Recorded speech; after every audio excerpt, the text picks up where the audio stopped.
actually promote a more safer workplace and environmental workplace for the industrial workplace. So without further ado, back to you guys at the studio.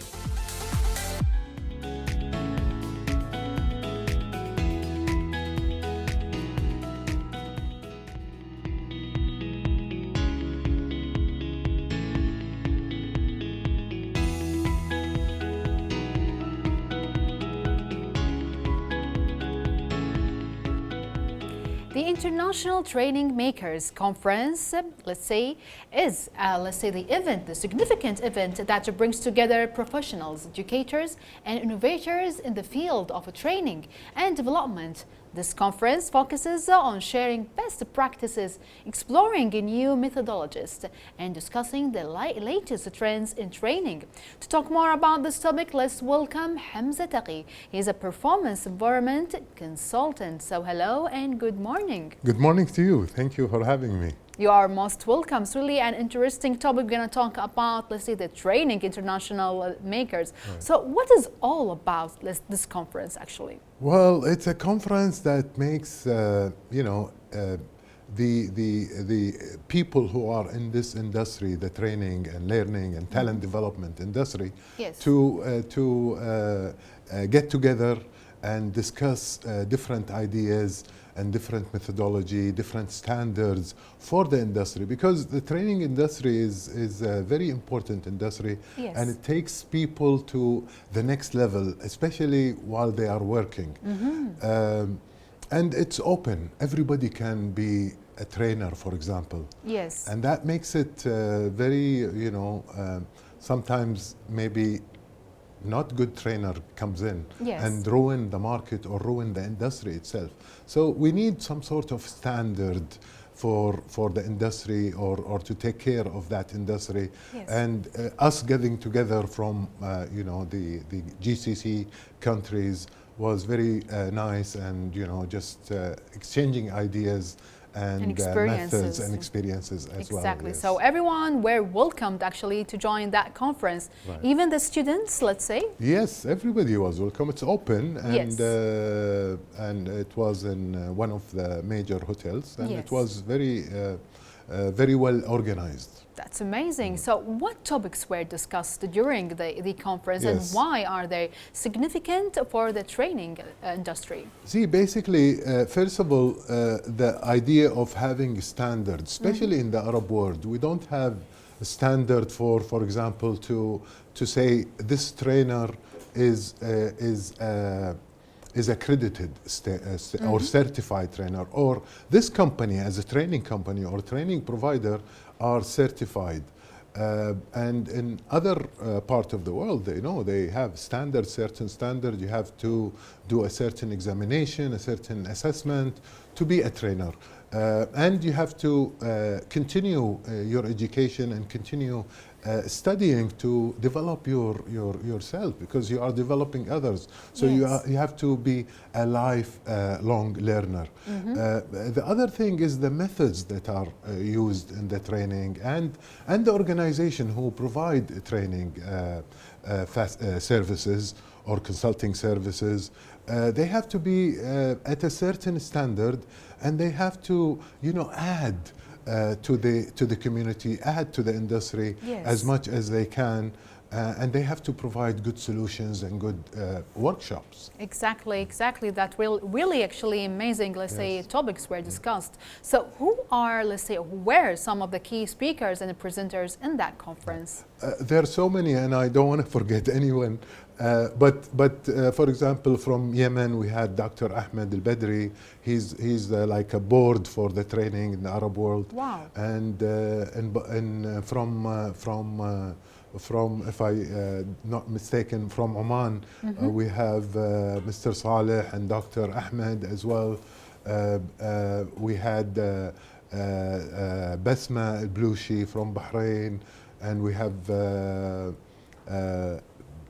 a lot, actually. There are a lot. Wow. Like from Kuwait, Dr. Ayoub Al-Ayoub, Dr. Saleh Al-Abd Al-Jadir, mm-hmm, and many, Ahmed Rajab. Yes. I'm really sorry if I forget anyone, but there are really a lot of trainers from Kuwait and from the GCC and from Jordan as well. From Jordan, that's amazing. Yeah. So, what insight, let's say, they were discussed in that Well, conference? there are so many insights, and they come up with the results of the conference, and basically it's to put, you know, a standard for the Arab world in terms of the trainer or the training provider. So not anybody can be trainer, and we had Besmal Blushi who talked about their experience with putting standard and quality control on the training and the training provider, and they have a very nice successful story that we all can learn from in terms of you know, they sometimes through the learners, Yes. they can make a survey and find out if the training providers or the supplier of the training if they are up to the standard or not. Yes. And they can give penalties for the training providers. So and after so many penalties, they can be their license can be taken away. Oh. Yes, Yes. even the trainer, you know, you have to have certain side. In Kuwait, unfortunately, we don't have that yet. I mean, anybody can be trainer. Anybody can go to TOT, train the trainer, and become, you know, a certified trainer.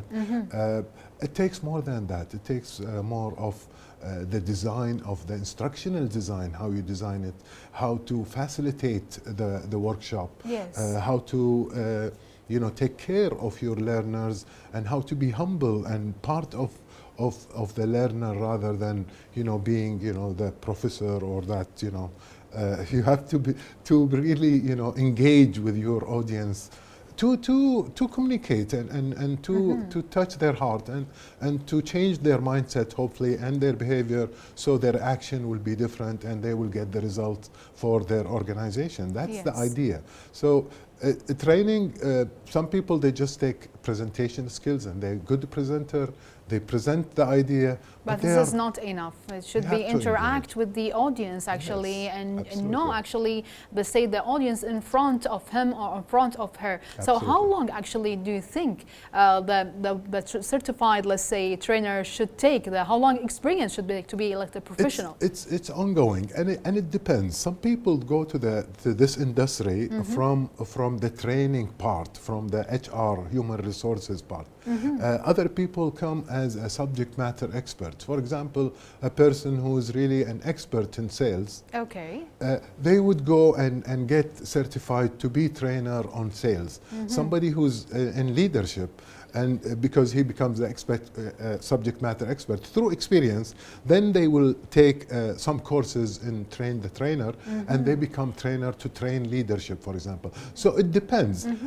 But the idea for any trainer to be successful is to be a lifelong learner. A lifelong learner. Yeah, This is the it's- key point. Yes, exactly. We're always learning. I mean, look at this. Yeah. The technology is changing. Everything's changing. Now we're Exactly. talking about AI. Even the people are changing actually their perspective in life and how Absolutely. actually they absorb the information. Sarah, our cells are changing Exactly. every 20 days. You know? So yeah, everything is changed. So we have to be up to the standard, and we have to continuously, you know, Learning, yeah. upskill ourselves. Have the skills Yeah. and be up to date always. How does this conference, Mr. Hamza, contribute the development of the training professional in the region? Well, with the experiences that we exchanged from different countries and from different trainers, even you know, within Kuwait, added a lot for the knowledge. For example, my paper was there about the ATD, the Yes. Association of Talent Development, and they are the let's say the world, you know, pioneers for, you know, they've been 75 years in this industry, and they have set of standard, and they have certain certification Yes. for many disciplines. And they came up in 2020, they come up with a new model. It's called the Talent Development Framework. And the Talent Development Framework has 3 parts. For example, as a person in HR or human resources or human investment, you have to have your personal, skills. For example, the soft skills, the communication skills, not artificial intelligence. We've been thinking of artificial intelligence, emotional intelligence, and social intelligence, and what have you, problem solving. And then you have another sector where it's the professional impact that you would have. So you'd have like things like instructional design, like project management. You have to be how to know the project. You have to build a project yourself in terms of listening to the business people, what they need for their people to learn, and what their pain points, what the problems they're facing with their people, and you go back home and you work in the instruction and you design a certain workshop to solve that problem and to take them to the other side and to make them capable. So it takes a lot. And then the last part is the organizational impact. Okay. What sort of organizational impact you are giving? So there is a lot of business acumen and a lot of like 8 capabilities within each sector. So altogether they become like 8 and 8 and 7. So that's 16 and 7. That's 23 capabilities to make the trainer or any individual who's working in HR really an expert. Wow. And that's a brilliant framework that was done by the Association of Talent Development. It's brilliant. It's really a hard work, actually, and a long process to be a professional, let's say a TOT or personal let's say a trainer, actually. Yes, absolutely. That was really amazing to have you, Mr. Hamza, in our show, Good Morning Kuwait. Too many, actually, advices and precious, actual information. Thank you. Thank you for having me always. Big thanks and appreciation to our dear guest, Mr. Hamza Taqi. He is a performance improvement consultant.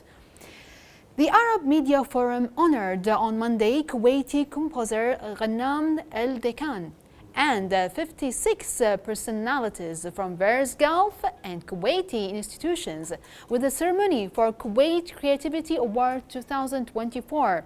The Kuwait Creativity Award is the honoring personalities and artists who have achieved greatness in Kuwait, the Gulf, and the Arab world in different fields. In this following report, more details about the Kuwait Creativity Award, the 12th.